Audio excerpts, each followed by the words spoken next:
Hello guys, അപ്പോൾ ഉത്രാടത്തിൻ്റെ അന്ന് രാത്രിയിലാണ് നമ്മൾ എൻ്റെ വീട്ടിൽ സാധാരണ ഞങ്ങൾ പൂക്കളം ഇടാറ്. എന്നിട്ട് പിറ്റേ ദിവസം രാവിലെ നമ്മൾ ഫ്രീ ആയിരിക്കുമല്ലോ, അപ്പോൾ അതിന് വേണ്ടിയിട്ട്. അപ്പോൾ എല്ലാ പ്രാവശ്യം ഇങ്ങനെയാണ് ചെയ്യുന്നത്. അപ്പോൾ ഞാനും മിഞ്ഞും തകർത്ത് അത് ചെയ്തുകൊണ്ടിരിക്കുകയാണ്. ഞാനാണ് മെയിനായിട്ട് വരയ്ക്കുന്നത്.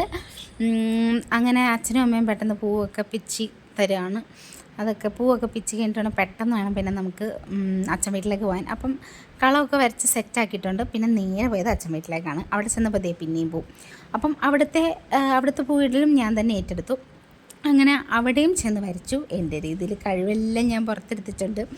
അങ്ങനെ അവിടെയും നമ്മൾ വരച്ചൊക്കെ കഴിഞ്ഞ് നമ്മൾ പൂവിടാൻ സെറ്റാക്കിയിട്ടുണ്ടായിരുന്നു. അപ്പോൾ അണ്ണൻ ദുബായിൽ നിന്ന് വന്നുകൊണ്ട് ദുബായ് ചോക്ലേറ്റ് ഇഷ്ടംപോലെയുണ്ട്. അപ്പം ഇത് കുനാഫ ഫ്ലേവറാണ്. ഇത് അടിപൊളിയാണ്. ഇത് കഴിച്ചിട്ടില്ലാത്തവർ അറിയത്തില്ല. അപ്പം മാംഗോ ഫ്ലേവർ ഉണ്ട് ഇതിൻ്റെ. അതാണ് എനിക്ക് ഭയങ്കര ഇഷ്ടപ്പെട്ടത്. ഞാൻ ആദ്യമായിട്ടാണ് അത് കഴിക്കുന്നത്. അത് അടിപൊളി സാധനം കേട്ടോ. ഒരു അൽഫോൺസ മാംഗോ സംതിങ്, അത് നല്ല ടേസ്റ്റാണ്, നല്ല ഫ്ലേവർ ഉണ്ട്. എനിക്ക് രണ്ടുപേർക്കും ഭയങ്കര ഇഷ്ടപ്പെട്ടു. അതിൻ്റെ ഇടയ്ക്ക് പൂവിടുന്നുമുണ്ട്, ഇങ്ങനെ കുഞ്ഞു കുഞ്ഞു സാധനങ്ങൾ കഴിക്കുന്നുമുണ്ട്. ഇങ്ങനെ പൂവിട്ട് തീരാത്തതുകൊണ്ട് ആൾക്കാരുടെ എണ്ണം കൂടി. എല്ലാവരും സഹായിക്കാൻ വന്നു, അമ്മയും ചേച്ചിയും എല്ലാവരും. പിന്നെ കൂടെ ഇരുന്ന് വർത്താനമൊക്കെ പറഞ്ഞിട്ട് പിന്നെയും നമ്മൾ പൂവിടാൻ തുടങ്ങി. ലാസ്റ്റ് പൂവിട്ട് കഴിഞ്ഞു. ഇതാണ് സിമ്പിളായിട്ടാണ് ഉദ്ദേശിച്ചത്. അതിൻ്റെ എല്ലാവരും ഭക്ഷണമൊക്കെ കഴിച്ച് നമ്മൾ തിരിച്ച് വീട്ടിലേക്ക് പോന്നു.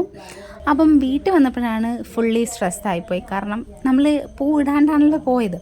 അപ്പം മടുത്താണ് നമ്മളിട്ട്. നല്ല രീതിയിൽ ഉറക്കം വരുന്നുണ്ടായിരുന്നു, നല്ല ക്ഷീണവും ഉണ്ടായിരുന്നു. അങ്ങനെ അവസാനം നമ്മൾ ഇട്ടു. അച്ഛൻ്റെ ഫൈനൽ ടച്ചപ്പ് അച്ഛൻ ചെയ്യുകയാണ്. അച്ഛൻ ഇങ്ങനെ അങ്ങോട്ട് ഇട്ടാൽ സൂപ്പറായിരിക്കും എന്ന് പറഞ്ഞു. അങ്ങനെ ഇതെല്ലാം സെറ്റാക്കി. ഇതാണ് ഉദ്ദേശിച്ചത്, സിമ്പിളാണ് ഉദ്ദേശിച്ചത്. ഞാൻ ഉദ്ദേശിച്ച പോലെ തന്നെ വരുകയും ചെയ്തു. അപ്പം എല്ലാം സെറ്റായി. രാവിലെ എഴുന്നേറ്റപ്പോൾ ഇത് ഇവിടെ ഉണ്ടോ എന്നറിയാൻ ഞാൻ രാവിലെ ഓടി വന്ന് നോക്കിയായിരുന്നു. അപ്പോഴും ഇതുണ്ട് സംഭവം.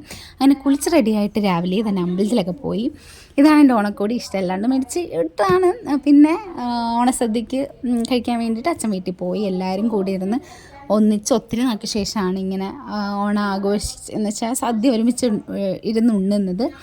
അച്ഛനും അണ്ണനും എല്ലാവരും ഒക്കെ ആയിട്ട് നമ്മൾ അച്ഛൻ വീട്ടിലിരുന്ന് തറവാട്ട് വീട്ടിലാണ് ഉണ്ടത് ഓണം. അങ്ങനെ അടിപൊളിയായിട്ട് ഞങ്ങൾ ആഘോഷിച്ചു. എല്ലാവരും കൂടെ വർത്താനം പറഞ്ഞും രസമായിരുന്നു. അങ്ങനെ ഓണം കഴിഞ്ഞു. തിരിച്ചെല്ലാവരും പയ്യൊക്കെ പറഞ്ഞു.